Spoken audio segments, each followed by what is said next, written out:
जानेवारीपासून राज्यामध्ये वातावरण खराब होणार आहे। तर 25 जानेवारीपासून राज्यामध्ये पावसाची तुरळक ठिकाणी पावसाची शक्यता आहे, म्हणून हे देखील अंदाज सगळ्या शेतकऱ्यांना लक्षात घ्यायचा। एकंदरीत परिस्थिती बघितली तर 25 जानेवारीपासून म्हणजे पावसाला सुरुवात होईल, पण तो पाऊस सगळीकडे पडणार नाही, त्याच्यामुळे एवढं काही घाबरून जायचं कारण नाही। फक्त तो पाऊस पूर्व विदर्भातच पडणार आहे। पूर्व विदर्भात नागपूर, वर्धा, गडचिरोली, चंद्रपूर, यवतमाळ, हिंगोली, परभणी, तसेच नांदेड, अकोला, अमरावती, परतवाडा, वाशिम म्हणजे वर्धा या भागातच पाऊस पडणार आहे। म्हणून ते सर्व शेतकऱ्यांनी म्हणजे द्राक्ष शेतकऱ्यांनी घाबरायची काही गरज नाही।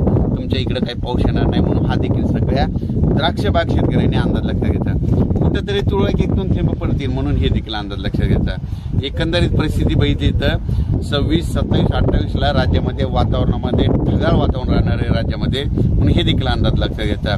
त्याच्यानंतर 30 तारखेला मात्र राज्यात परत धुई येणार आहे। काही जण धुई म्हणतात, काही जण धुके म्हणतात आणि विदर्भात धुरळी म्हणतात। हे येणार आहे, म्हणून आपण आपल्या हरभऱ्याचं संरक्षण करायचं। कांद्याला धुई फटका बसतो, म्हणून कांद्याबद्दल वेलीवर पिकाला देखील धुईचा फटका बसतो।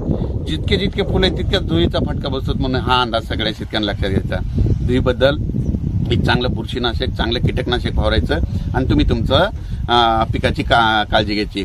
त्याच्यानंतर 31 तारखेपासून परत राज्यामध्ये थंडीला सुरुवात होणार आहे। तीव्र स्वरूपाची थंडी येणार आहे। नाशिक निकाळपर्यंत खूप पारा घसरणार आहे, म्हणजे हे देखील सगळ्या शेतकऱ्यांनी लक्षात घ्यायचं। 1 फेब्रुवारी 2023ला राज्यामध्ये तीव्र थंडीची लाट होईल।